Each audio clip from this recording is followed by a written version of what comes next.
பிதா, குமாரன், பரிசுத்த ஆவியின் திரியேக நாமம் நம்மை ஆசீர்வதித்து காப்பதாக. ஆமேன்.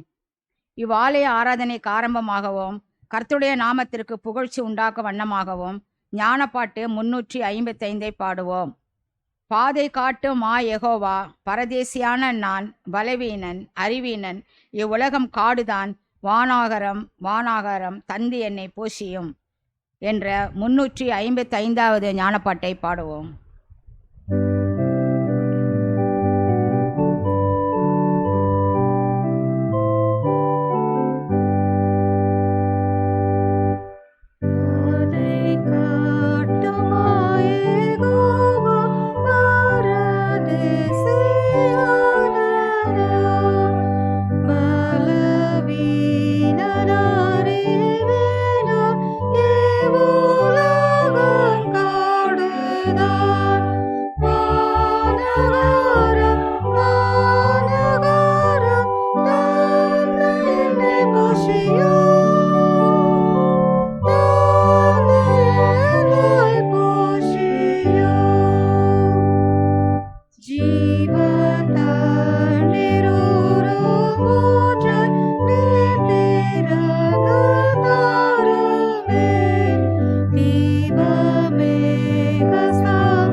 ஜெபம் செய்வோம்.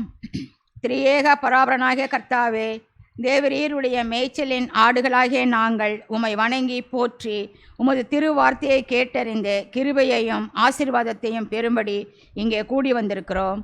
கர்த்தாவே, நாங்கள் உமது திருவார்த்தையை ஆவலோடு கேட்டு அதன் மூலம் ஆத்ம பலம் பெற்று எங்கள் வாழ்க்கையை உமது நாமம் மகிமைப்படும்படி பரிசுத்தமாய் நடத்த பரிசுத்த ஆவியானவரை கொண்டு எங்களுக்கு துணை செய்திருள்ள வேண்டுமென்று எங்கள் இரட்சகராகிய இயேசு கிறிஸ்துவின் மூலம் வேண்டிக் கொள்ளுகிறோம் சுவாமி.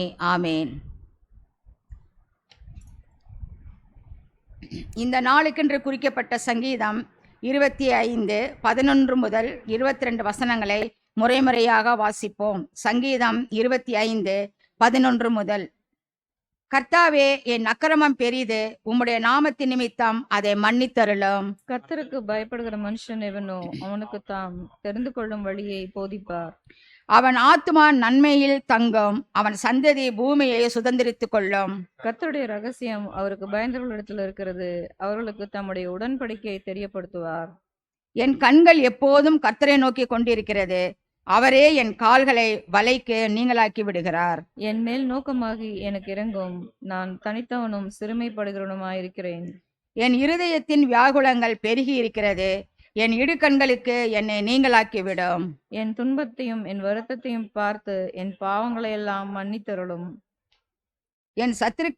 என் சத்துருக்களை பாரும், அவர்கள் பெருகி இருந்து உக்கிர பகையாய் என்னை பகைக்கிறார்கள். என் ஆத்துமாவை காப்பாற்றி என்னை விடுவையும், நான் வெட்கப்பட்டு போகாதபடி செய்யும், உம்மை நம்பியிருக்கிறேன். உத்தமமும் நேர்மையும் என்னை காக்க கடவது, நான் உமக்கு காத்திருக்கிறேன். தேவனே, இஸ்ரவேலை அவனுடைய எல்லா இக்கட்டுகளுக்கும் நீங்களாக்கி மீட்டுவிடும்.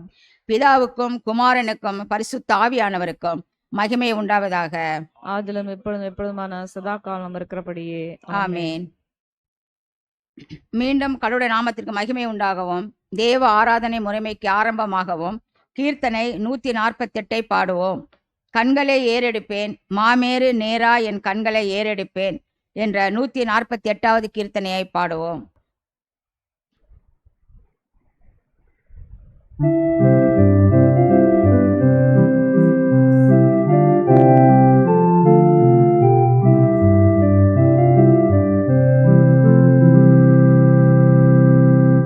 கண்களை ஏறெடுப்பே மாமேரு நேராயன் கண்களை ஏறெடுப்பே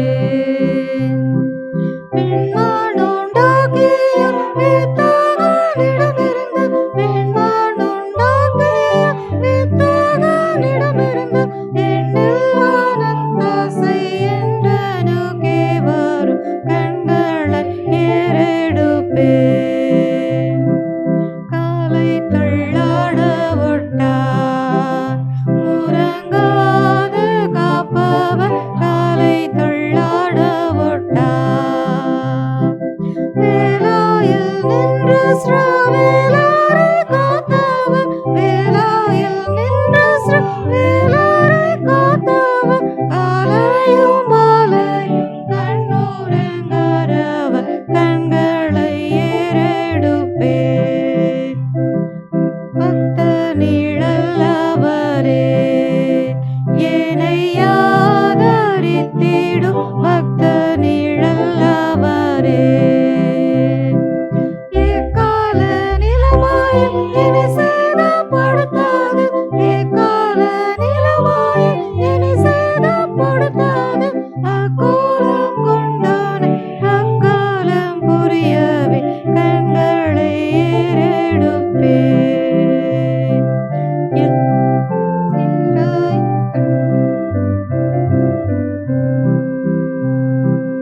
எல்லா தீமைகளுக்கும் என்னை விலக்கியே பாரே எல்லா தீமைகளுக்கும் எல்லா உலகினில் போக்குவரத்தையும் எல்லா உலகினில் போக்குவரத்தையும் நல்லாத்துமாவையும் நாடோறும் காப்பவர் கண்களை ஏறெடுப்பே மாமேரும் நேராயின் கண்களை ஏறெடுப்பே.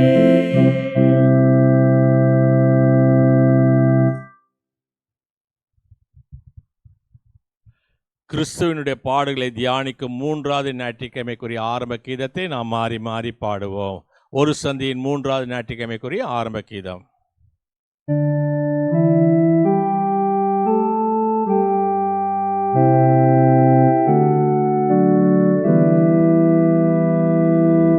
என் கண்கள் எப்போதும் கர்த்தரை நோக்கி இருக்கின்றன, அவரே என் கால்களை வலையிலிருந்து விடுவிப்பார். எனக்கு நேராக திருப்பி எனக்கு இறங்கோ, நான் தனித்தவர் சிறுமைப்பட்டவர். என்னை காப்பாற்றி என்னை விடுவே தருளோ, உம்மிடத்தில் அடைக்கலாம் போகுதே. பிதாவுக்கும் குமாரனுக்கும் பரிசுத்தாவியானுக்கும் மகிமை உண்டாவதாக, ஆதிலோ இப்போது எப்போதுமான சதா காலங்கள் இருக்கிறபடியே ஆமென். அன்புக்குரியவர்களே, இறைவனுடைய அருளை பெற தகுதியுற்றவர்களாக நாம் நம்முடைய பாவக்குற்றங்களை உணர்ந்து அறிந்து கடவுளுக்கு முன்பாக நம்மை தாழ்த்துவோமாக. அவருடைய சகாயத்தையும் கிருபையையும் மன்னிப்பையும் பெற்றுக்கொள்ள நம் மாயக்காரனைப் போல கடவுளே பாவிகளாகி எங்களுக்கு இறங்கியலும் என்று 48ஆம் ஞானப்பாட்டின் மூலம் கெஞ்சி கேட்போம் வாருங்கள்.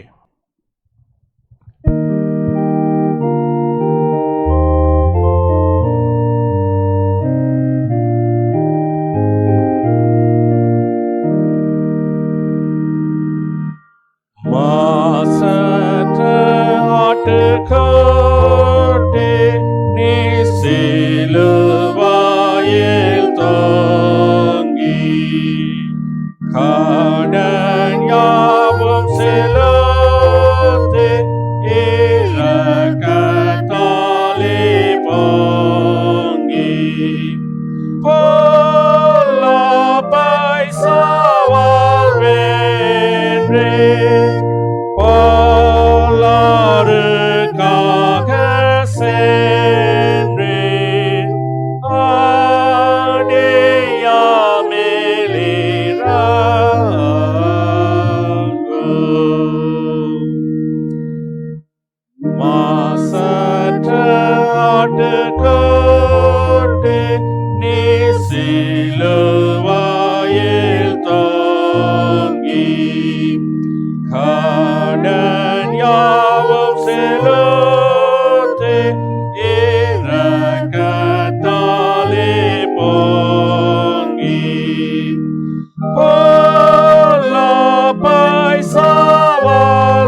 பராபர் நமக்கு இறங்கினார்.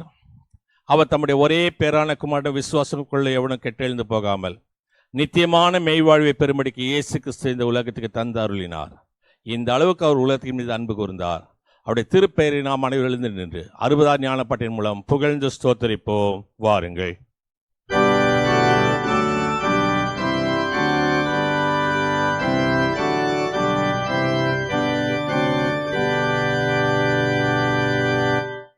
யாரை நான் புகழுவேன், யாரை நான் அறிகிறேன், என் கதியும் பங்கும் யார், நான் பாராட்டும் மேன்மையார். தேவாட்டு கோட்டைதான், தேவாட்டு கோட்டை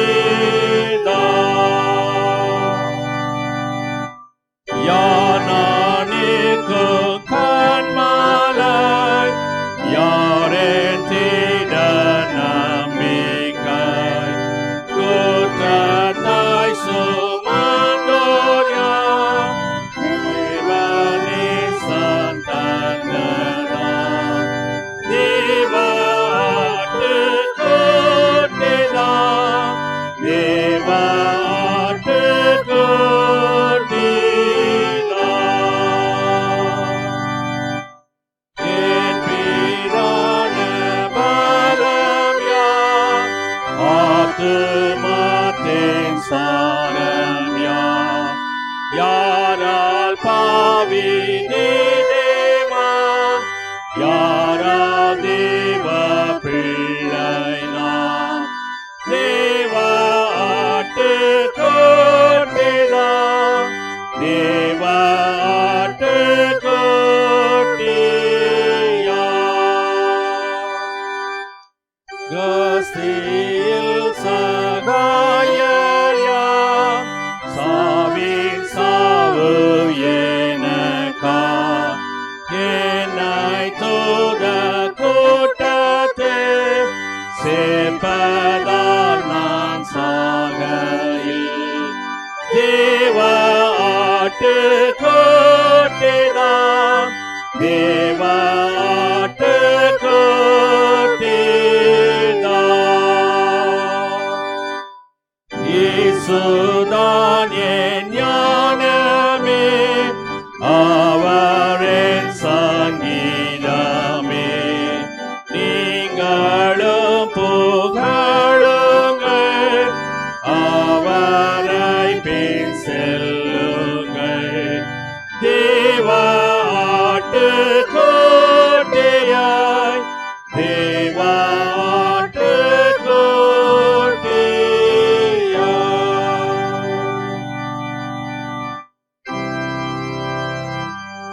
கர்த்தரானவர் உங்களோடு இருப்பாராக.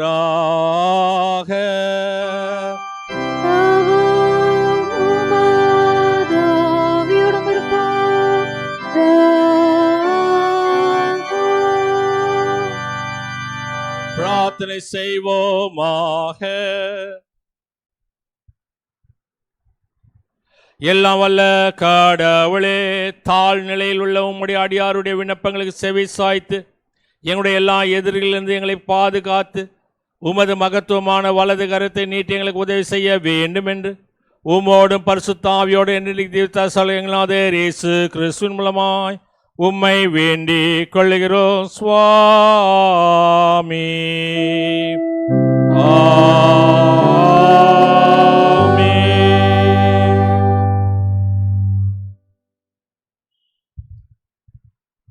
ஒரு சந்தையின் 3வது ஞாயிறாக இந்த நாளுக்கு என்று குறிக்கப்பட்டிருக்கிற பழைய ஏற்பாட்டு பகுதி, நிருப பகுதி, சுவிசேஷ வேத பகுதிகளை வாசிக்க கவனமாய் கேட்போம்.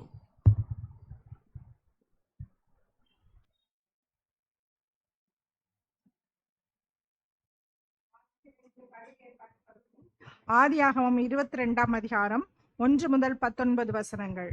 ஆதியாகமம் 22:1 முதல்.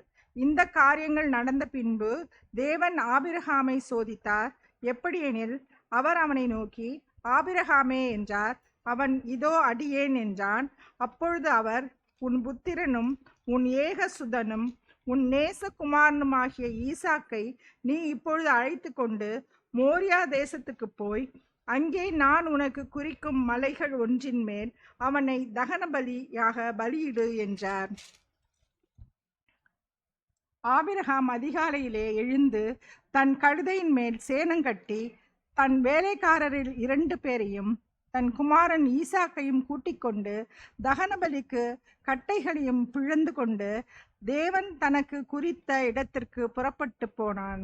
3ஆம் நாளில் ஆபிரகாம் தன் கண்களை ஏறெடுத்து பார்த்து தூரத்திலே அந்த இடத்தை கண்டான். அப்பொழுது ஆபிரகாம் தன் வேலைக்காரரை நோக்கி, நீங்கள் கழுதையை நிறுத்தி இங்கே காத்திருங்கள், நானும் பிள்ளையாண்டனும் அவ்விடம் மட்டும் போய் தொழுது கொண்டு உங்களிடத்திற்கு திரும்பி வருவோம் என்றான். ஆபிரகாம் தகனபலிக்கு கட்டைகளில் எடுத்து தன் குமாரனாகிய ஈசாக்கின் மேல் வைத்து தன் கையிலே நெருப்பையும் கத்தியையும் எடுத்து கொண்டான். இருவரும் கூடி போனார்கள். அப்பொழுது ஈசாக்கு தன் தகப்பனாகிய ஆபிரகாமை நோக்கி, என் தகப்பனே என்றான். அதற்கு அவன், என் மகனே, இதோ இருக்கிறேன் என்றான். அப்பொழுது அவன், இதோ நெருப்பும் கட்டையும் இருக்கிறது, தகனபலிக்கு ஆட்டுக்குட்டி எங்கே என்றான். அதற்கு ஆபிரகாம், என் மகனே, தேவன் தமக்கு தகனபலிக்கான ஆட்டுக்குட்டியை பார்த்து கொள்வார் என்றார். அப்புறம் இருவரும் கூடி போய் தேவன் அவனுக்கு சொல்லப்பட்டிருந்த இடத்துக்கு வந்தார்கள். அங்கே ஆபிரகாம் ஒரு பலிபீடத்தை உண்டாக்கி கட்டைகளை அடுக்கி தன் குமாரனாகிய ஈசாக்கை கட்டி அந்த பலிபீடத்தின் அடுக்கிய கட்டைகளின் மேல் அவனை கிடத்தினான். பின்பு ஆபிரகாம் தன் குமாரனை வெட்டும்படிக்கு தன் கையை நீட்டி கத்தியை எடுத்தான். அப்பொழுது கர்த்தருடைய தூதனானவர் வானத்திலிருந்து, ஆபிரகாமே, ஆபிரகாமே என்று கூப்பிட்டார். அவன், இதோ அடியேன் என்றான். அப்பொழுது அவர், பிள்ளையாண்டான் மேல் உன் கையை போடாதே, அவனுக்கு ஒன்றும் செய்யாதே, நீ அவனை உன் புத்திரன் என்றும் உன் ஏகசுதன் என்றும் பாராமல் எனக்காக ஒப்பு கொடுத்தபடியினால் நீ தேவனுக்கு பயப்படுகிறவன் என்று இப்பொழுது அறிந்திருக்கிறேன் என்றார். ஆபிரகாம் தன் கண்களை ஏறெடுத்து பார்க்கும்போது இதோ பின்னாக புதரிலே தன் கொம்புகளை சிக்கிக் கொண்டிருந்த ஒரு ஆட்டுக்கடாவை கண்டான். அப்பொழுது ஆபிரகாம் போய் கடாவை பிடித்து அதை தன் குமாரனுக்கு பதிலாக தகன பலியிட்டான். ஆபிரகாம் அந்த இடத்துக்கு யெகோவா ஈரே என்று பெயரிட்டான்.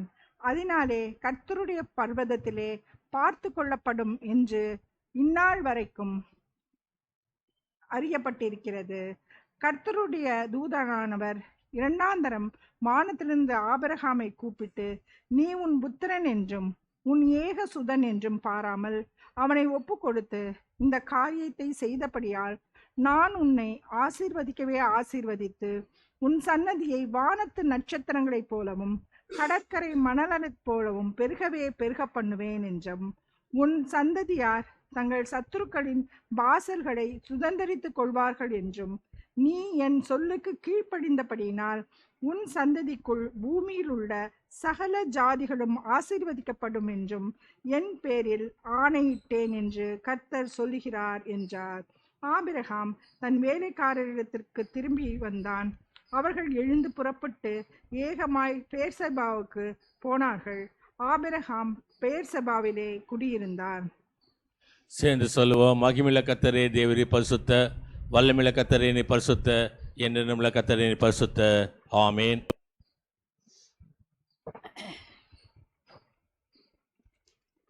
இந்த நாளுக்காக குறிக்கப்பட்ட நிருப வாக்கியம், அது எபேசியருக்கு எழுதின நிருபம் 5ஆம் அதிகாரம் 1 முதல் 9 வசனங்கள்.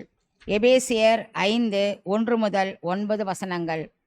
ஆதலால் நீங்கள் பிரியமான பிள்ளைகளைப் போல தேவனை பின்பற்றுவர்களாகி கிறிஸ்து நமக்காக தம்மை தேவனுக்கு சுகந்த வாசனையான காணிக்கையாகவும் பலியாகவும் ஒப்பு கொடுத்து நம்மில் அன்பு கூர்ந்தது போல நீங்களும் அன்பிலே நடந்து கொள்ளுங்கள். மேலும் பரிசுத்தவான்களுக்கு ஏற்றபடி வேசித்தனமும் மற்றெந்த அசுத்தமும் பொருளாசையும் ஆகிய இவைகளின் பேர் முதலாய் உங்களுக்குள்ளே சொல்லப்படவும் கூடாது. அப்படியே வம்பும் புத்தியீனமான பேச்சும் பரியாசமும் தகாதவைகள். ஸ்தோத்திரம் செய்தலே தகும். விபசாரக்காரனாவது அசுத்தனாவது விக்கிரக ஆராதனைக்காரனாகிய பொருளாசைக்காரனாவது தேவனுடைய ராஜ்யமாகிய கிறிஸ்துவின் ராஜ்யத்திலே சுதந்திரம் அடைவதில்லை என்று அறிந்திருக்கிறீர்களே. இப்படிப்பட்டவைகளின் நிமித்தமாக கீழ்ப்படியாமையின் பிள்ளைகள் மேல் தேவ கோபாக்கினை வருவதால் ஒருவனும் உங்களை வீண் வார்த்தைகளினாலே மோசம் போகாதபடிக்கு எச்சரிக்கையாயிருங்கள். அவர்களுக்கு பங்காளிகளாகாதிருங்கள். முற்காலத்தில் நீங்கள் அந்தகாரமாய் இருந்தீர்கள், இப்பொழுதோ கர்த்தருக்குள் வெளிச்சமாய் இருக்கிறீர்கள். வெளிச்சத்தின் பிள்ளைகளாய் நடந்து கொள்ளுங்கள். ஆவியின் கனி சகல நற்குணத்திலும் நீதியிலும் உண்மையிலும் விளங்கும். வாசிக்கும்படியாக தெரிந்து கொள்ளப்பட்ட நிருப பகுதி வாசிக்கப்பட்டு முடிந்தது. கர்த்தர் தாமே இந்த வசனங்கள் இருதயங்களில் நித்திய ஜீவனை கண்டு திடமளித்து காப்பாராக. ஆமேன்.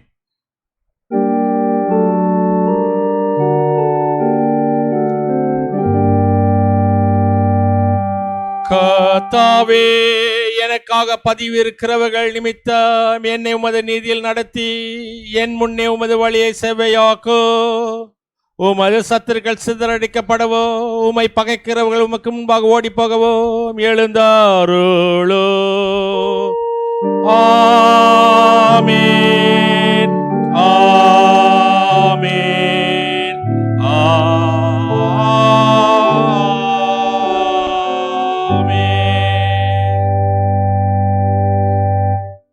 இந்த நாளுக்குரிய சுவிசேஷ பகுதி அது லூக்கா 11ஆம் அதிகாரம் வசனங்கள் 14 முதல் 28 வரை. லூக்கா 11 வசனங்கள் 14 முதல் 28 வரை. பின்பு அவர் ஊமையாயிருந்த ஒரு பிசாசை துரத்தினார். பிசாசு புறப்பட்டு போன பின்பு ஊமையன் பேசினான். ஜனங்கள் ஆச்சரியப்பட்டார்கள். அவர்களில் சிலர், இவன் பிசாசுகளின் தலைவனாகிய பெயல்செபூலை கொண்டு பிசாசுகளை துரத்துகிறான் என்றார்கள். வேறு சிலர், அவரை சோதிக்கும்படி வானத்திலிருந்து ஒரு அடையாளத்தை காட்ட வேண்டும் என்று அவரிடத்தில் கேட்டார்கள். அவர்களுடைய சிந்தனைகளை அவர் அறிந்து அவர்களை நோக்கி, தனக்குத்தானே விரோதமாய் பிரிந்திருக்கிற எந்த ராஜ்யமும் பாழாய்ப்போம், தனக்குத்தானே விரோதமாய் பிரிந்திருக்கிற எந்த வீடும் விழுந்து போம். சாத்தானும் தனக்குத்தானே விரோதமாய் பிரிந்திருந்தால் அவன் ராஜ்யம் எப்படி நிலை நிற்கும்? இப்படி இருக்க பெயல்செபூலை கொண்டு நான் பிசாசுகளை துரத்துகிறேன் என்கிறீர்களே. நான் பெயல்செபூலினாலே பிசாசுகளை துரத்தினால் உங்கள் பிள்ளைகள் அவைகளை யாராலே துரத்துகிறார்கள்? ஆகையால் அவர்களே உங்களை நியாயம் தீர்க்கிறவர்களாயிருப்பார்கள். நான் தேவனுடைய விரலினாலே பிசாசுகளை துரத்துகிறபடியால் தேவனுடைய ராஜ்யம் உங்களிடத்தில் வந்திருக்கிறது. ஆயுதம் தரித்த பலவான் தன் அரண்மனையை காக்கிற போது அவனுடைய பொருள் பத்திரப்பட்டிருக்கும். அவனிலும் அதிக பலவான் வந்து அவனை மேற்கொள்வானேயாகில் அவன் நம்பியிருந்த சகல ஆயுத வர்க்கத்தையும் பறித்து கொண்டு அவனுடைய கொள்ளை பொருளை பங்கிடுவான். என்னோட இராதவன் எனக்கு விரோதியாயிருக்கிறான், என்னோடே சேர்க்காதவன் சிதறடிக்கிறான். அசுத்த ஆவி ஒரு மனுஷனை விட்டு புறப்படும் போது வறண்ட இடங்களில் அலைந்து இளைப்பாறுதல் தேடியும் கண்டடையாமல் நான் விட்டு வந்த என் வீட்டுக்கு திரும்பி போவேன் என்று சொல்லி அதில் வரும்போது அது பெருக்கி ஜோடிக்கப்பட்டிருக்க கண்டு திரும்பி போய் தன்னிலும் பொல்லாத வேறு 7 ஆவிகளை கூட்டிக் கொண்டு வந்து உட்புகுந்து அங்கே குடியிருக்கும். அப்பொழுது அந்த மனுஷனுடைய முன்னிலைமையிலும் அவன் பின்னிலைமை அதிக கேடுள்ளதாயிருக்கும் என்றார். அவர் இவைகளை சொல்லுகையில் ஜனக்கூட்டத்திலிருந்த ஒரு ஸ்திரீ அவரை நோக்கி, உம்மை சுமந்த கற்பமும் நீர் பாலுண்ட முளைகளும் பாக்கியமுள்ளவைகள் என்று சத்தமிட்டு சொன்னாள். அதற்கு அவர், அப்படியானாலும் தேவனுடைய வார்த்தையை கேட்டு அதை காத்து கொள்ளுகிறவர்களே அதிக பாக்கியவான்கள் என்றார்.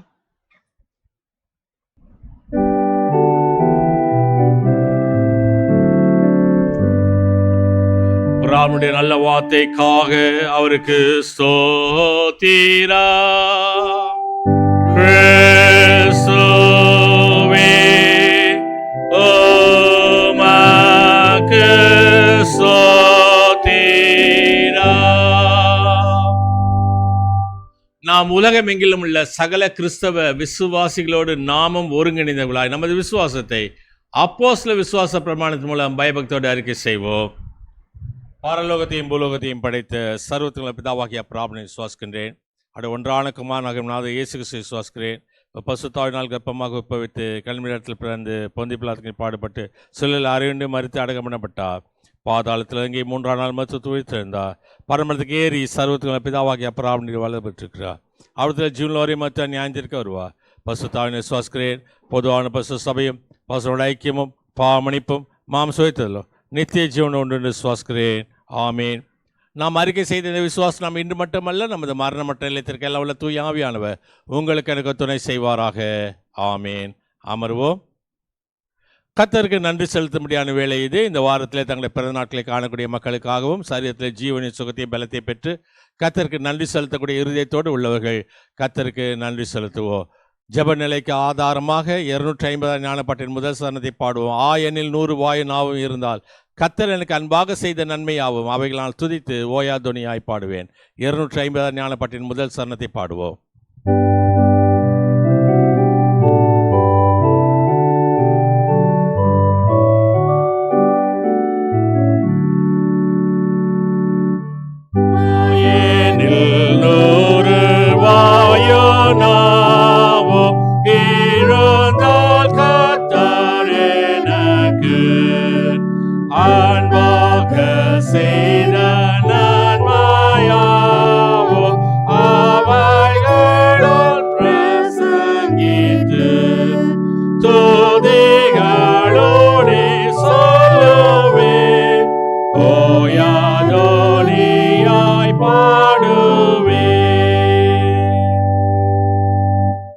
எல்லா நன்மையான ஊற்றுக்கும் காரணராக இருக்கக்கூடிய எங்கள் ஜீவனில் பரமத்தகப்பனே, மீண்டுமாக ஆண்டவராக உமது பிள்ளைகளாகிய நாங்கள் அப்பா பிதாவை என்று கூப்பிடத்தக்க புத்திர சுவிகாரத்தோடு வந்திருக்கிறோம்.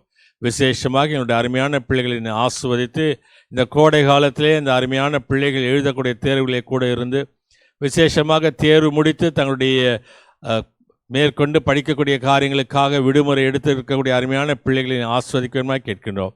பிள்ளைகளுடைய எதிர்காலங்களின் மீது நம்பிக்கை வைத்திருக்கக்கூடிய பெற்றோர்களுக்கு ஆண்டவராக உற்ற துணைவராக பாதுகாவலாக இருந்து அருமையான பிள்ளைகளின் ஆஸ்வத்து வழி நடத்தும். ஆண்டவராக கிருபை தாங்கட்டும், வழி நடத்தும். விசேஷமாக அருமையான சிறு பிள்ளைகளுக்காக வேண்டிக் கொள்கிறோம். இந்த வெயில் காலத்திலே யாதொரு சரீர சுகவினங்களை பலவீனங்களை நேரிடாமல் அருமையான பிள்ளைகள் கேரனுக்காக கெலிட்டாக்காக வேண்டிக் கொள்கிறோம். பிள்ளைகளை ஆஸ்வத்திலும் ஈயனுக்காக ருயனுக்காக வேண்டிக் கொள்கிறோம். அருமையான பிள்ளைகளை சுற்றி வேலெடுத்து பாதுகாத்தலும் எல்லாவற்றுக்கும் மேலாக கெசியாவுக்காக ஜோகனுக்காக சூசனுக்காக வேண்டிக் கொள்கிறோம். நேயனுக்காக வேண்டிக் கொள்கிறோம். ஆண்டவராக மீது கிருபை தாங்கட்டும். பிள்ளைகளை சுற்றிலும் ஆண்டவராக மீது கிருபை சூழ்ந்து கொள்ள வேண்டுமா கேட்கிறோம். எல்லாவற்றுக்கும் மேலாக அருமையான அவருடைய பெற்றோரை கண்ணோக்கி பார்த்து ஆசுவத்தலும் ஆண்டவராக மீது கிருபை அந்த அருமையான பிள்ளைகளோடு தங்கியிருக்கட்டும். வயதான மக்களுக்காக வேண்டிக் கொள்கிறோம். தன்ராஜ் அவர்களுக்காக வேண்டிக் கொள்கிறோம். டேனியல் தங்க பிரகாசம் நேசகுமாரி தம்பதியருக்காக வேண்டிக் கொள்கிறோம். டாக்டர் கனகராஜ் திருமதி ஜெயன் கனகராஜுக்காக வேண்டிக் கொள்கிறோம். ரெவரண்ட் சாம் வி ஐயாசாமி அவர்களுக்காக அவருடைய மனைவிக்காக வேண்டிக் கொள்கிறோம். டாக்டர் ஜெயபால் அவருக்காகவும் அவருடைய குடும்பத்தாருக்காக வேண்டிக் கொள்கிறோம். அது கிருபை அவர்களோடு கூட சேர்ந்து இருக்கட்டும். விசேஷமாக வயதாக இருக்கக்கூடிய அருமையான அம்மா பாக்கியன் ஜேம்ஸ்க்காக வேண்டிக் கொள்கிறோம். கண்களுக்கு பார்வையும் கால்களுக்கு பலத்தையும் தந்தலும் பாப் லாசர்ஸ்க்காக வேண்டிக் கொள்கிறோம். ஆண்டவராக ஆஸ்வாத்திரிக்காரன் கூட இருக்கட்டும். எல்லாவற்றுக்கும் மேலாக சரீரத்தில் சுகவீனமாக இருக்கக்கூடிய ராஜகுமார் விமலநாதனுக்காக மங்களம் வில்லியம்ஸுக்காக லத்தாஃபனுக்காக வேண்டிக் கொள்கிறோம். ஆண்டவராக கிருபையும் ஆஸ்வாத்துடைய கரமும் அவளோடு கூட இருந்து அருமையான சகோதரர் நெல்சனுக்கு நீ கொடுத்துக்கூடிய சுகத்துக்காக பலத்துக்காக நன்றி செலுத்துகிறோம். பரிபூர்ணமான சுகத்தை பலத்தை தாரும். அருமையான தாயார் ஞான செல்வம் மாணிக்கத்துக்காக வேண்டிக் கொள்கிறோம். அது கிருபை தாங்கட்டும். மிஸ்டர் சுரேந்திரனுக்காக வேண்டிக் கொள்கிறோம். இருதயத்தில் இருக்கக்கூடிய பலவீனங்களிலே ஆண்டவராக காயப்பட்ட கரத்திலிருந்து வழியக்கூடிய ரத்தம் அவர்களை சுகமாக்க கேட்கிறோம். அதே போலவே டாக்டர் ஜெயச்சந்திரனுக்காக வேண்டிக் கொள்வோம். ஆஸ்வாத்திரை கரம் அவரோடு கூட தங்கி நின்று விசேஷமாக இந்த வயதான காலத்திலே ஆண்டவராக நம்ம உற்ற துணைவராக பாதுகாவலராக இருந்து அவளுக்கு எல்லா விதமான உதவிகளை செய்து வழி நடத்தும். விசேஷமாக அருமையான அம்மா ஹில்டா ஜெயச்சந்திரனுக்காக வேண்டிக் கொள்கிறோம். மனதில் தைரியத்தையும் சந்தோஷத்தையும் தர வேண்டுமா கேட்கிறோம். அது ஆஸ்வாத்திரை கரம் அவளை பாதுகாக்கட்டும். அதே போலவே ஆண்டவராக நீதாமே மருத்துவமனையில் ஆற்றுவார் இல்லாமல் தேற்றுவார் இல்லாமல் மரணத்தோடு போராடி கொண்டிருக்கக்கூடிய மக்களுக்காகவும் பிளட் குரூப்ஸ் கிடைக்காமல் தியேட்டர்ஸ் கிடைக்காமல் பண வசதி இல்லாமல் தங்களுடைய பணிகளை செய்து கொண்டிருக்கக்கூடிய ஒவ்வொரு மக்களுக்காக வேண்டிக் கொள்கிறோம். இந்த நாளுடைய ஆஸ்வாதம் நிறைவாய் அவளோடு கூட தங்கி நின்று அவளை ஆஸ்வதித்து வழி நடத்துமாய் எங்களுக்காக பிதானத்தில் பரிந்து பேசக்கூடிய இயேசு கிறிஸ்துவின் பாதம் கெஞ்சி கொண்டாடுகிறோம் சுவாமி. ஆமீன். கர்த்தர் உங்கள் போக்கை வார்த்தை இது முதல் கொண்டு என்னைக்கு ஆஸ்வதித்து காப்பாராக. கர்த்தாவை சமாதானம் இன்று சாகல் தங்கியிருப்பதாக. ஆமீன்.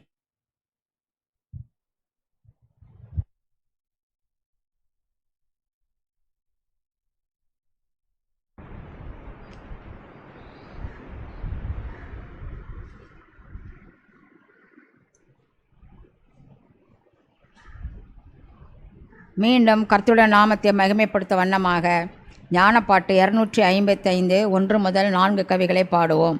பாடும் பொழுது கர்த்தருடைய செய்திக்கு நம்மை ஆயத்தப்படுத்திக் கொள்வோம். வாழ சிலுவையே வாழ, பாரமற்ற பாரமே வாரும் உன்னை மனமாற தோள் மேல் ஏற்றுக்கொள்வேனே.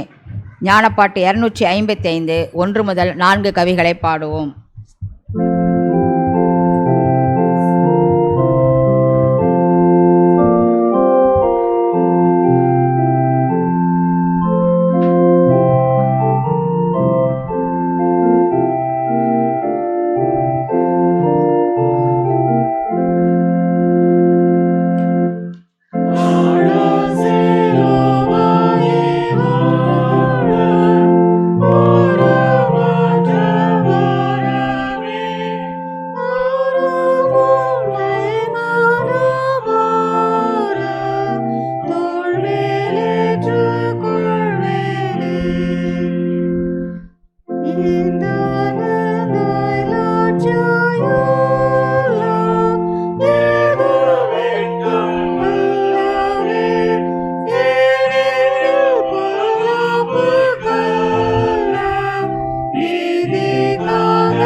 உலகத்தின் பொழுதான இயேசு தாங்கும் நிந்தைக்கு ஏதுவாகி கனமான சிலுவையில் மாண்டாதே. நம்முடைய பிதாவாகிய கடவுளிடத்திலிருந்தும் ஆண்டவராகிய இயேசு கிறிஸ்துவிடத்திலிருந்து உங்களுக்கு கிருபையும் சமாதானம் உண்டாவதாக. ஆமேன். இந்த நாளுக்கென்று குறிக்கப்பட்டிருக்கூடிய தியான பகுதி ஒருமுறை வாசிக்க கவனமாக கேட்போம். அது மத்தேயு எழுதின சுவிசேஷம் 21வது அதிகாரம் 28வது வசனத்திலிருந்து 32வது வசனம் முடிய. மத்தேயு 21:28 துவங்கி. ஆயினும் உங்களுக்கு எப்படி தோன்றுகிறது? ஒரு மனுஷனுக்கு 2 குமாரர் இருந்தார்கள். மூத்தவனிடத்தில் அவன் வந்து, மகனே, நீ போய் இன்றைக்கு என் திராட்சை தோட்டத்தில் வேலை செய் என்றான். அதற்கு அவன் மாட்டேன் என்றான். ஆகிலும் பின்பு அவன் மனஸ்தாபப்பட்டு போனான். இளைவனிடத்தில் அவன் வந்து அப்படியே சொன்னான். அதற்கு அவன் போகிறேன் ஐயா என்று சொல்லியும் போகவில்லை. இவ்விருவரில் எவன் தகப்பனுடைய சித்தத்தின்படி செய்தவன் என்று கேட்டான். அதற்கு அவர்கள் மூத்தவன் தான் என்றார்கள். அப்போது இயேசு அவர்களை நோக்கி, ஆயக்காரர்களும் வேசிகளும் உங்களுக்கு முன்னே தேவனுடைய ராஜ்யத்தில் பிரவேசிக்கிறார்கள் என்று மெய்யாக உங்களுக்கு சொல்கிறேன். ஏனென்றால் யோவான் நீதி மார்க்கமாய் உங்களிடத்தில் வந்திருந்தோம், நீங்கள் அவனை விசுவாசிக்கவில்லை. ஆயக்காரரும் வேசிகளுமோ அவனை விசுவாசித்தார்கள். அதை நீங்கள் கண்டும் அவனை விசுவாசிக்காதபடிக்கு பின்பாகிலும் மனஸ்தாபப்படவில்லை என்றார். ஆண்டவரை நோக்கி நாம் ஜெபம் செய்வோம்.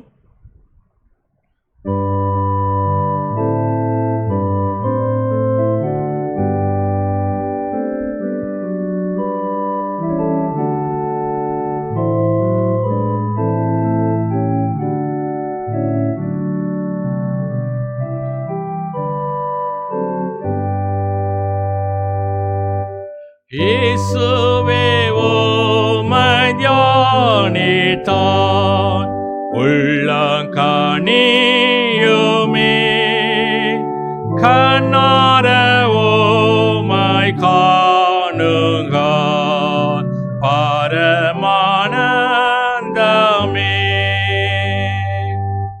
நீ நொறுங்குண்ட நெஞ்சுக்கு நம்பிக்கையாகுவே, நீ சாந்தமுள்ள மாந்தர்க்கு சந்தோஷமேகுவே. கேட்போர்க்கும் தேடுவோர்க்கும் நீ இவ்விரே நன்மையோ, காண்டாட பாக்கியசி யா சொல்ல முடியோ. இயேசுவே எங்கள் முத்தியோ, பேரின்பமும் நீரே, இப்போது நித்திய காலமோ நீரெங்கள் மாட்சியே.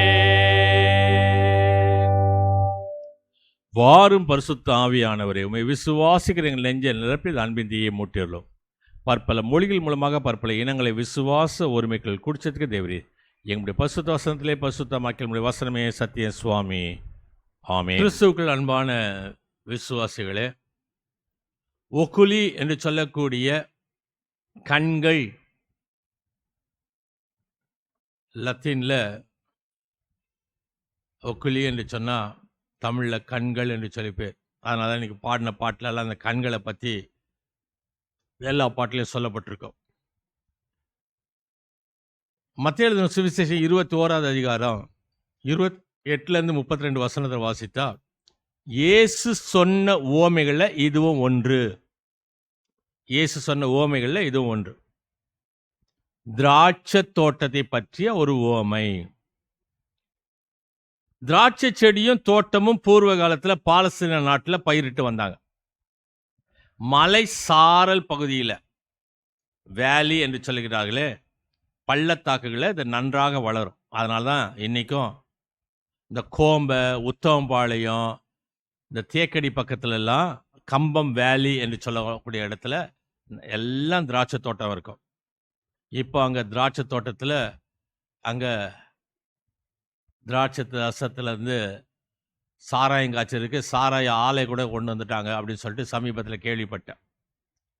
திராட்சை செடியில் பல வகைகள் உண்டு, திராட்சையில் பல வகைகள் உண்டு. கனி கொடுப்பதற்கு காலம் செல்லும். அநேக வீட்டில் தங்களுடைய நிழலுக்காக வீட்டு வாசலில் வச்சுருப்பாங்களாம். பந்தல் போட்டு தட்டி அடைத்து அதன் மேலே செடியை படர விடுவாங்க. வீட்டுக்கு காவலுக்கு, அது வாசப்படியில் ஒரு நிழலுக்காகவும், கனி வரும்போது அதை பறித்து சாப்பிடுவதற்காக. திராட்சை தோட்டத்தை சுற்றி வேலி அமைப்பார்கள். கொஞ்சம் வசதி இருக்கிறவங்க சுவர் அமைப்பார்கள். இந்த நரி, இந்த காற்று பன்றி எல்லாம் வந்து சேதம் விளைவிக்காதபடி இது அமைக்கப்படும். நம்ம கூட சின்ன வயசுல ஒரு கதை சொல்லுவாங்க. ஒரு நரி இருந்தது, போய் திராட்சை கொலையை போய் எடுத்து பார்த்துச்சு, அதுக்கு எட்டலை, சீச்சி இந்த பழம் பிடிக்கும் அப்படின்னு போயிடுச்சுன்னு சொல்லிட்டு அந்த கதை சொல்லுவாங்கள்ல. இந்த நரிக்கு இந்த திராட்சை பழங்கன்னா ரொம்ப பிடிக்கும். திராட்சை தோட்டத்தின் நடுவில் ஒரு கோபுரம் கட்டி அதை காவல் காப்பார்கள். அதன் மேலே அவங்க உட்கார்ந்துருப்பாங்க. நான் உத்தமபாளைய பகுதியில் வேலை செய்யும் போது அந்த இடத்துலலாம் பார்த்தேன். ராயப்பன்பட்டி எல்லா பத்தியில் நம்ம போய் பார்த்தோன்னா அங்கே கம்பி கம்பியாக கட்டியிருப்பாங்க. இந்த பழைய தகர டப்பாலாம் விட்டுருப்பாங்க. இந்த பறவைகள் வந்து அந்த கனிகளை கொத்தி விடாதபடி ஒரு இடத்துல அந்த கம்பி அப்படி தட்டி விட்டா அந்த தோட்டம் முழுசாக அது எதிரொலிச்சு அந்த கம்பி எங்கெல்லாம் ஜாயிண்ட் அடிச்சிருக்காங்களோ அங்கெல்லாம் அந்த தகரங்க குதிக்கும் போது பறவைகள் பயந்து ஓடிடும். பறவைகள் பாழாக்காதபடி அதை சுற்றிலும் காவல் காத்து கொண்டு இருப்பார்கள். அந்த இடத்துல ஒரு திராட்சை ஆலை வைத்திருப்பார்கள். அந்த ஆலையில் அந்த திராட்சை பழத்தை போட்டு கால்களால் மிதித்து அந்த திராட்சை பழத்திலேருந்து சாறு எடுப்பார்கள். செடியை சுத்தம் பண்ணி பக்குவப்படுத்தி அது அதிக பலன் கொடுக்கணும்னு சொன்னால் அது கவாத்து என்று சொல்லக்கூடிய முறையில் அதை ட்ரிம் பண்ணுவாங்க. தேவையில்லாத இதெல்லாம் வெட்டி எடுப்பார்கள். திராட்சை செடி பலன் தராத போது கடவுள் மக்களை தண்டிக்கிறார் என்று அதிகமான விளைச்சல் கொடுத்தா கடவுள் எங்களை ஆஸ்வதிக்கிறார் என்று சொல்லி ஜனங்க நம்பினாங்க. அந்த சாற்றிலிருந்து ஒரு வகையான பாகு செய்வார்கள். யூதர்கள் தங்களுடைய நாணயத்துல இந்த திராட்சை செடியை வச்சிருப்பாங்க. இப்ப நீங்க படத்துல பாக்குறீங்க. நம்ம இந்திய நாணயத்துல கூட ஒரு செடி இருக்கும். என்ன செடி தெரியுமா? கோதுமை. ₹1 காணிலெல்லாம் இப்ப அந்த காசெல்லாம் காணும். 2 பக்கமும் அந்த கோதுமையுடைய கதிர் வைத்திருப்பார்கள். முதல்ல திராட்சை செடியை பயிரிட்டவர் யார் என்று சொன்னா நம்ம நோவா தாத்தா. ஆதியாகமம் புத்தகம் 9வது அதிகாரம் 20வது வசனத்துல. புதிய ஏற்பாட்டுல திராட்சை செடி என்பது மிதமிஞ்சி இருக்கும். மத்திய சுவிசேஷம் 20வது அதிகாரம் 1 வசனத்துல திராட்சை தோட்டத்துல வேலைக்கு கூலி ஆள் அமர்த்துவது நம்ம படிச்சோம். ஏன் சும்மா நிக்கிற, போய் என் தோட்டத்துல போய் வேலை செய்ய, ஏன் சும்மா நிக்கிறவன் போய் தோட்டத்துல வேலை செய்யன்னு சொல்லி ஒரு பணம்னு சொல்லி பேசி கடைசியில் வந்தவனுக்கும் ஒரு பணத்தை கொடுத்து முன்னாடி வந்தவனுக்கு நிறையா கிடைக்கும்னு நினச்சி கடைசியில் முன்னாடி வந்தவனுக்கு ஒன்று தான் கிடைக்கும் போது முறுமுறுக்கிறாங்க. அப்பா அந்த எஜமான் சொல்கிறான், நானும் தயாளமுள்ளவனாக இருக்கேன், நீ ஏன் வன்கண்ணனாக இருக்கிறாய். இப்போ வாசிக்கிட்ட மத்திய எழுதின சுவிசேஷம் 21வது அதிகாரம் 28வது வசனத்தில் ஒரு மனிதனுக்கு 2 குமாரர்கள் இருந்தார்கள், 2 பிள்ளைங்க இருந்தாங்க. பிள்ளைங்களை பார்த்து அப்பா தோட்டத்தில் போய் வேலை செய்யுங்கன்னு சொல்கிறா. ஒரு பையன்கிட்ட சொல்கிறாரு, அவன் போகிறேன்னு சொல்லிட்டு போகல. இன்னொருத்தங்கிட்ட சொல்கிறாரு, நான் போக மாட்டேன்னு சொல்கிறான், ஆனால் பின்னாடி மனஸ்தாபப்பட்டு போகிறான். மத்திய எழுதின சுவிசேஷம் 21வது அதிகாரம் 33வது வசனத்தில் வாசித்தா, இந்த திராட்சை தோட்டத்தில் இந்த கூலி வாங்குறதுக்காக வந்த, அதாவது அந்த குத்தைக்கு விட்ட பணத்தை வாங்குறதுக்காக வேலைக்காரங்களை அனுப்பிச்சா வேலைக்காரங்களெல்லாம் அடித்து கொண்டு போடுறாங்க. சரி, தான் சொந்த பையனை அனுப்பிச்சா அவங்க கொடுப்பாங்கன்னு நினச்சி அனுப்பிச்சா என்ன நடக்குது? சொந்த மகனையும் கொலை செய்து போடுறாங்க. இது ஏசாமி சொன்ன ஒரு உவமை. லூக்கா எழுதின சுவிசேஷம் 13வது அதிகாரம் 6வது வசனத்தில் வாசித்தா, திராட்சை தோட்டத்தில் நடுவில் ஒரு அத்தி மரம் இருக்கு அப்படின்னு ஏசாமி ஒரு கதை சொல்றார். லூக்கா 13வது அதிகாரம் 6வது வசனத்தில். 1 கொரிந்தியர் 9வது அதிகாரம் 7வது வசனத்தில், எவன் திராட்சை தோட்டத்தை கனியில் புசியாமல் இருப்பான். இப்போ இந்த திராட்சை தோட்டத்தை பற்றி மத்திய எழுதின சுவிசேஷம் 9வது அதிகாரம் 16வது வசனத்தில், முட்செடிகளில் திராட்சை பழங்களை பறிப்பார்களோ. மத்திய 9:17 புது திராட்சை ரசம் புது துருத்தி. மத்திய 26:29 திராட்சை ரசத்தை எடுத்து பானம் பண்ணுங்கள். மார்க் 15:23 வெள்ளை போலம் கலந்த திராட்சை ரசத்தை குடிக்க கொடுத்தார்கள். லூக்கா 1:15 யோவான் திராட்சை ரசம் மது குடியாமல் இருப்பார். லூக்கா 10வது அதிகாரம் 30வது வசனத்தில் அந்த பயணம் பண்ண மனிதனுடைய காயங்களிலே திராட்சை ரசத்தை வாத்து. யோவான் எழுதின சுவிசேஷம் 2வது அதிகாரம் 3வது வசனத்தில் கானா ஒரு திருமணத்தில் திராட்சை ரசம் கொடுக்கப்பட்டது.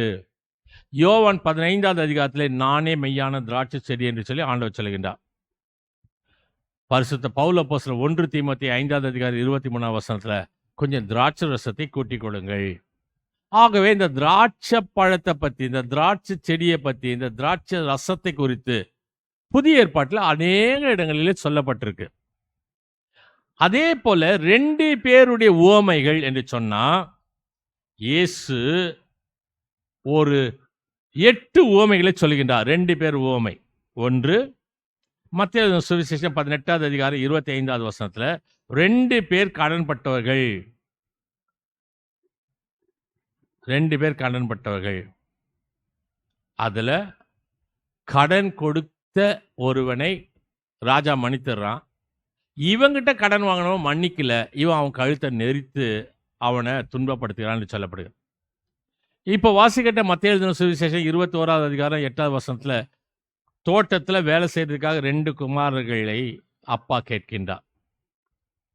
3வது காரியம் சொல்லுகிறது மத்திய எழுதின சுவிசேஷம் 24வது அதிகாரம் 40வது வசனத்துல 2 பேர் வயலில் வேலை செய்வார்கள். ஏசாமி சொன்ன 2 பேர் உவமைகள்.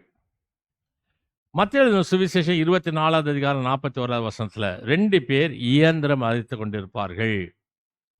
லூக்கா எழுதின சுவிசேஷம் 17வது அதிகாரம் 34வது வசனத்துல 2 பேர் ஒரே படுக்கையில் படுத்திருப்பார்கள். லூக்கா எழுதின சுவிசேஷம் 15வது அதிகாரத்துல ஒரு அப்பாவுக்கு 2 பிள்ளைங்க இருக்காங்க. இளையவன் எல்லா சொத்தையும் வாங்கிட்டு போயிட்டான், இளைய குமாரன். லூக்கா எழுதின சுவிசேஷம் 15வது அதிகாரத்துல 2 பேர் காணாமல் போன ஆடு, காணாமல் போன காசு என்று சொல்கின்றார். 8வது காரியம்,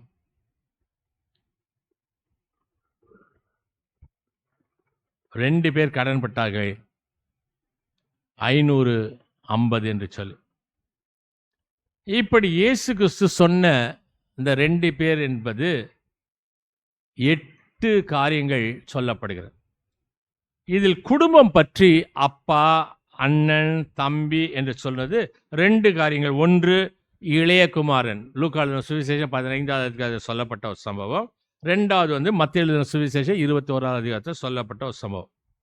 இந்த சம்பவத்தில் கொஞ்சம் வித்தியாசம் இருக்கு. இந்த ஃபெப்ரிஷியஸ் மொழிபெயர்ப்பு என்று சொல்லக்கூடிய மொழிபெயர்ப்பில் மூத்தவன் வேலைக்கு போறேன்னு சொன்னா போகல, இளையவன் போக மாட்டேன்னு சொன்னா அவன் போனா என்று சொல்லி இளையவன் தான் நல்லவன் என்று சொல்லப்படுகிறது.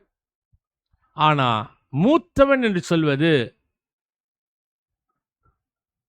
NIV என்று சொல்லக்கூடிய வேத புத்தகம், நியூ கிங் ஜேம்ஸ் வெர்ஷன் என்று சொல்வது, நியூ ரிவைஸ் ஸ்டாண்டர்ட் வெர்ஷன் என்பது, இங்கிலீஷ் வெர்ஷன் என்று சொல்லக்கூடியதில் மூத்தவன் தான் வேலைக்கு போனான்னு சொல்லப்படுது.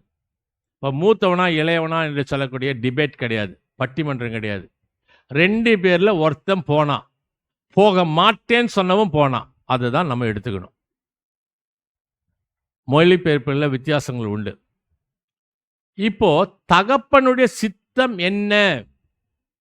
திராட்சை தோட்டத்தில் பணி புரிவது, யார் பணியாற்றுவது? இன்றைய நாட்களிலே கர்த்தருடைய திராட்சை தோட்டத்தில் யார் பணியாற்றுவது? கர்த்தருடைய பிள்ளைகள், ஊழியக்காரர்கள், கர்த்தரால் அழைப்பு பெற்றவர்கள் ஊழியம் செய்யணும். ஆனா திராட்சை தோட்டத்துக்கு உரிமையாளர் நீ என்று கர்த்தர் உன்னை வேலை செய்ய அழைக்கின்றார். ஆனா நீயும் வரமாட்டேன்னு சொல்லிட்டு உட்கார்ந்துருக்க. நான் கர்த்தருடைய ஊழியக்காரன், நான் கர்த்தருடைய திராட்சை தோட்டத்தில் போய் நான் வேலை செய்ய மாட்டேன், ஆனால் திராட்சை தோட்டத்தினுடைய பலன் எனக்கு வேண்டும் என்று சொல்லும்போது எப்படி கிடைக்கும்? பிதாவினுடைய சித்தம் என்ன உணர்ந்து பார்க்க வேண்டும். 2வது காரியம், தகப்பனுடைய சித்தம் செய்யாதவன், அது இளையவனோ மூத்தவனோ, நான் ஏன் செய்ய வேண்டும்? நான் ஒருத்தந்தான் அவனுக்கு பிள்ளையா, அவன் பிள்ளை இல்லையா என்று சொல்லி ஒருவரை ஒருவர் சாடி கொண்டிருப்பதல்ல. 2 பிள்ளைகளும் 2 பேரும் செய்ய போங்கள் என்று சொல்லும்போது ஏன் அவர்கள் செல்லவில்லை, முடியாது என்று சொல்வதற்கான காரணம் என்ன? நம்ம வீட்டில் தான் நிறைய வேலைக்காரங்க இருக்காங்க இல்லையா? வேலைக்காரங்க அவங்கள வச்சு செய்ய வேண்டியதானே? பிதாவினுடைய தகப்பனுடைய சித்தத்தை செய்யாதவர்கள். இன்று தகப்பனுடைய சித்தம் செய்ய மனதில்லாமல் நீ இருப்பாய் என்று சொன்னா கர்த்தர் உன்னை பார்த்து கேட்கின்றார், என் பிதாவினுடைய சித்தத்தை, என்னுடைய சித்தத்தை நீ செய்வது எப்போது என்று சொல். 3வது காரியம் சொல்கிறது, தகப்பனுடைய சித்தத்தை நிறைவேற்றினவன்,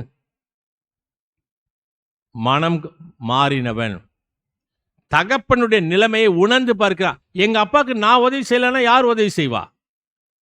அன்பை உணர்ந்தான், தகப்பனுடைய அன்பை உணர்ந்தான், கடமையை உணர்ந்தான். அது தன்னுடைய திராட்சை தோட்டம், தனக்கு சொத்திலே பாதி உண்டு, தனக்கு சொத்திலே பங்கு உண்டு என்பதை உணர்ந்தான். நான் செய்யாவிட்டால் வேறு யார் செய்வார்கள் என்று உணர்ந்து மனம் திரும்பி பிதாவினுடைய சித்தத்தை செய்ய சென்றான். 3 காரியங்கள் சொன்னேன். தகப்பனுடைய சித்தம் என்ன? தகப்பனுடைய சித்தம் செய்யாதவனுடைய நிலைமை என்ன? தகப்பனுடைய சித்தத்தை நிறைவேற்றினவனுடைய எண்ணம் என்ன? அருமையான தேவஜனமே, நீங்கள் திராட்சை தோட்டத்திலே பணியாற்ற கர்த்தரால் அழைப்பு பெற்றவர்கள். நீங்கள் அழைப்பு பெற்றவர்கள் மட்டுமல்ல, அந்த திராட்சை தோட்டத்துக்கு உரிமையாளர்கள். நீங்க செய்யாவிட்டால் வேறு யார் செய்வார்? கண்கள் மூடி ஜெபிப்போமா?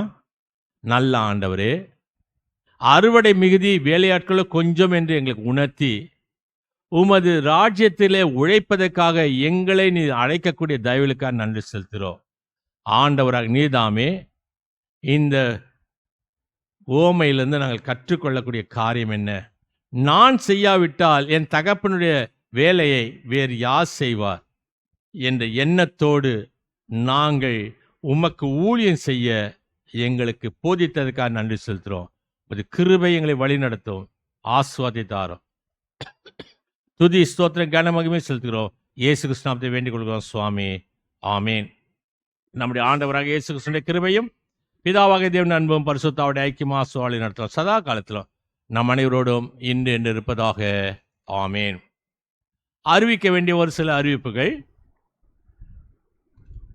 இன்று ஆன்லைன் மூலமாக கர்த்தரை ஆராதித்த அனைத்து தமிழ் உள்ளங்களுக்கும் நன்றிகளை தெரிவித்துக் கொள்கின்றோம்.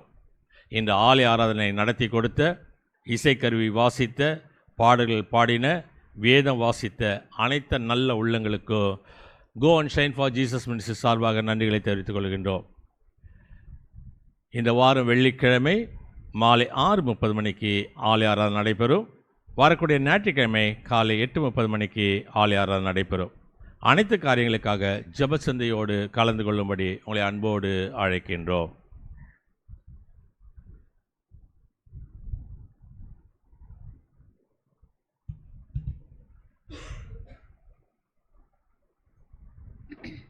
மீண்டும் கர்த்தருடைய நாமத்தை மகிமைப்படுத்த வண்ணமாக ஞானப்பாட்டு 54 1 முதல் 4 கவிகளை பாடுவோம்.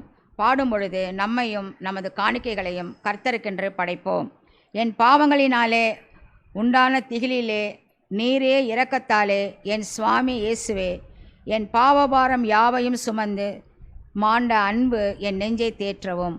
ஞானப்பாட்டு 54 1 முதல் 4 கவிகளை பாடுவோம்.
Virengo ni suga pada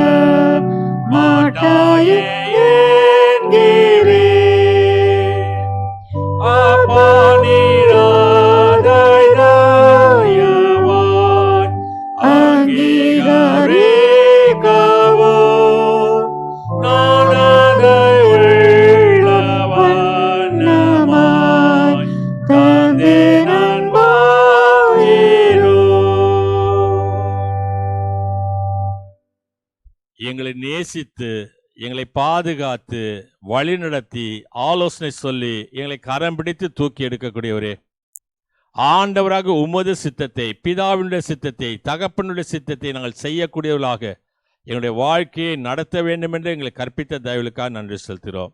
எல்லாவற்றுக்கும் மேலாக உமது கரத்திலிருந்து பெற்றுக்கொண்டதே நன்றியுள்ள இருதயத்தோடு காணிக்கைகளாக படைத்திருக்கிறோம். ஆண்டவராக நீதாம் இந்த காணிக்கைகளையும் படைத்தவருடைய அருமையான மக்களுடைய இருதயத்துடைய விருப்பங்களையும் ஏற்றுக்கொண்டு ஆசீர்வதித்து வழிநடத்தணுமாய் எல்லாவது இயேசு கிறிஸ்துவின் பாதம் கெஞ்சி மன்றாடுகிறோம் சுவாமி. ஆமீன். தொடர்ந்து நம் ஆண்டவரை நோக்கி நாம் ஜெபம் செய்வோம். எங்கள் பரலோக பிதாவே, எங்களை மீட்டுக்கொண்டு எங்கள் அருமை இரட்சகரே பராபரனே, உலகத்தில் உள்ள நீ சம்பாதித்த உம்முடைய திருச்சபை ஆட்கொண்டு கண்ணோக்கி பார்த்து ஆசீர்வதியும். முக்கியமாய் உம்முடைய சுவிசேஷத்தை சொல்லக்கூடிய திருச்சபைகள் அனைத்தையும் ஆசீர்வதித்தலும். அனைத்து திருச்சபைகளுடைய பேராயர்களையும் போதர்களையும் ஊழியர்களையும் சுவிசேஷர்களையும் பரிசுத்தாவில் நிரப்பி அவள் எடுக்கக்கூடிய அனைத்து பிரயாசங்களையும் கையிட்டு செய்ய அனைத்து ஊழியங்களையும் வாய்க்க செய்யும். கிராம பகுதியில் செய்யப்படும் ஊழியங்களுக்காகவும் பிற சமயத்து மக்கள் மத்தியிலே செய்யப்படும் ஊழியங்களை கண்ணோக்கி பார்த்து ஆசீர்வதியும். நாங்கள் எப்போதும் உண்மையான அன்புள்ளம் கொண்டவர்களாக பிறரை நேசிக்க எங்களுக்கு கிருபை செய்யும். அறுவடை மிகுதி வேலையாட்களை கொஞ்சம் என்று எங்களுக்கு உணர்த்தின ஆண்டவரே, உமது ஊழியத்துக்கு உண்மையோடு தன்னை அர்ப்பணித்து ஊழியத்துக்கு என்று அழைக்கப்பட்டவர்களையும் அவர்களுக்கு போதனை செய்யக்கூடிய அவர்களையும் ஆசிரியர்களையும் உமது பரிசுத்தாவில் நிரப்பி அவர்கள் பாடுகள் மத்தியிலே அவர்கள் உம்மை விட்டு விலகாமல் துன்பத்தை ஏற்று ஊழியம் செய்ய கற்பியும். இன்னும் ஊழியர்கள் எழுப்பு ஊழியத்துக்கு ஒப்பு கொடுத்தவர்களை அழைத்து வாரும், அவளும் ஆசீர்வாதத்தை பெறட்டும். எங்கள் உலகத்தில் உள்ள அதிகாரிகள் அவளுக்கு வேண்டிய சகல நல்ல ஆலோசனைகளை தந்தரலும். அநீதி என்று தெரியக்கூடியதை அவர்கள் உணர்ந்து நல்ல ஆட்சி நடத்த உதவி செய்தலும். எங்கெல்லாம் அநீதங்கள் நடைபெறுகிறதோ அங்கெல்லாம் நல்வழிப்படுத்த அவர்கள் எடுக்கக்கூடிய தீர்மானங்களை ஆசீர்வதித்தலும். முதலாவது நாங்கள் எங்களுடைய பாவங்களை விட்டு விலகவும் எப்போதும் உமக்கு பிரியமானது செய்ய எங்களுக்கு போதித்தரலும். எங்கள் அருகில் உள்ள ஏழை மக்கள், வறுமையில் இருப்போர், சரீர சுகமற்று இருப்போர், கர்ப்பவதிகள், மரணப்படுக்கையில் போராடக்கூடியவர்கள், கடன் பிரச்சனைகள், வேலையின்றி இருப்போர், உம்மை பின்பற்றினதனால் சிறைச்சாலையில் இருப்போர், இவர்கள் ஒவ்வொருவரையும் பரிசுத்தாவினை கொண்டு சகல ஆறுதலையும் தேர்தலையும் கொடுத்தலும். பரலோக தகப்பனே, நாங்கள் எப்போதும் பாவம் செய்ய தூண்டப்படும் போது உம்மிடத்திலிருந்து எந்த விதமான நன்மையும் பெற்றுக்கொள்ள தகுதியற்றவர்கள் என்று அறிந்து எங்களை மீட்டுக்கொண்ட இயேசு கிறிஸ்து நாமத்தினாலே எங்கள் அனைத்து பாவங்களையும் மன்னித்தள்ளும். பஞ்சங்கள், கொள்ளை நோய்கள், பெருவெள்ளங்கள், எதிர்பாராமல் ஏற்படும் துன்மரணங்கள், துணிகரமான பாவங்கள் இவைகளை விலக்கி காத்தலும். பூமி எப்போதும் தன் பலனை கொடுக்கவும் பயிர்கள் செழித்தோங்கி வளரும். நாங்கள் எங்களுடைய அன்றாட பிழைப்புக்கு வேண்டியது எங்களுக்கு கொடுத்து எங்களுடைய ஆசீர்வாதத்தால் எங்களுடைய சந்ததி தலைத்தோங்க உதவி செய்யணுமா. எங்களை மீட்டுக்கொண்டு எங்கள் இரட்சகராக இயேசு கிறிஸ்து வழியாக வேண்டிக் கொள்கிறோம் சுவாமி. ஆமீன். பரமண்டலக்கு எங்கள் பிதாவே, உடைய நாமம் பரிசுத்தப்படுவதாக, உடைய ராஜ்யம் வருவதாக, உடைய சித்தம் பரமண்டங்களிலே செய்யப்படுவது போல பூமியிலும் செய்யப்படுவதாக. அண்டனில் அப்பத்தை இன்று தாரும். என் கடனாளிக்கு நாம் மன்னிக்கிறது போல இந்த பாட்டிலே மன்னியும். எங்கள் சோதனைக்கு பிரவேசிக்கப்படாதும் தீர்ந்து ரட்சித்துக் கொள்ளும். ராஜ்யம் வல்ல மகிமை என்ன நினைக்க முடியல சுவாமி. ஆமீன். கர்த்தரானவர் உங்களோடு இருப்பாராக. அவர் உமது ஆவியோடு இருப்பாராக. கர்த்தரானவர் உன்னை ஆசீர்வதித்து உன்னை காப்பாராக. கர்த்தரானவர் தமது திருமுகத்தை உன்னில் பிரகாசிக்க செய்து உன்னிடம் கிருபை உள்ளவராயிருப்பாராக. கர்த்தரானவர் தமது திருமுகத்தை உனக்கு பிரசன்னமாக்கி உனக்கு சமாதானம் தந்தருளுவாராக.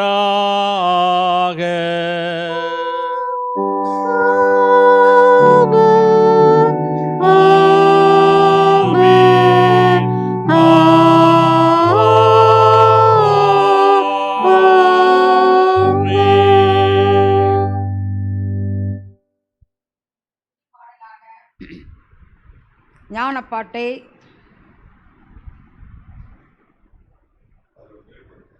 62 பாடுவோம். கூடி வந்த நாங்கள் ஏகமாக பாடுபட்ட உமக்கே உண்மையாயிருக்க பணிவாக வாக்களிப்போம் மீட்பரே. நீரே சுவாமி ஆமேன் என்று சொல்லும். எங்கள் வாக்கை அன்பையாய் ஏற்றுக்கொள்ளும். சமாதானம் என்றைக்கும் அடியாருக்கு அருளும் என்ற 62வது ஞானப்பாட்டை பாடுவோம்.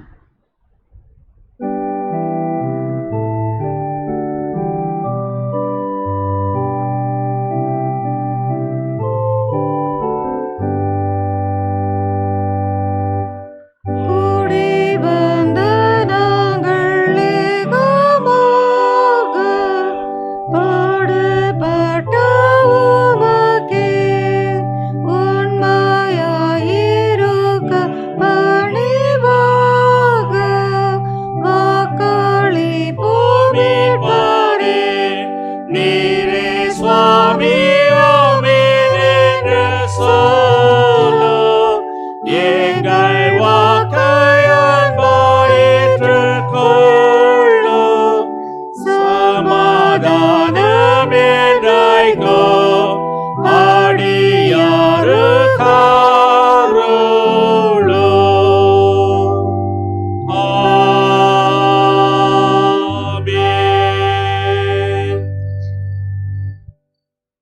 ஜெபம் செய்வோம்.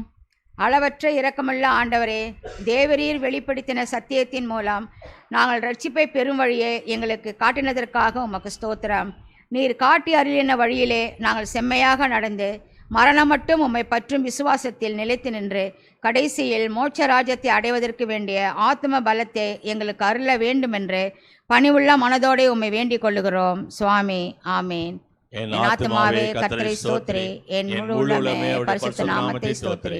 என் ஆத்துமாவே கர்த்தரை ஸ்தோத்திரி, கர்த்தர் செய்த சகல உபகாரங்களை மறவாதிரு. ஆமேன். எல்லா புத்திக்கும் மேலான தெய்வ சமாதானம் கிறிஸ்து இயேசுவின் சிந்தையை நாம் அனைவரோடும் இன்று இருப்பதாக. ஆமேன்.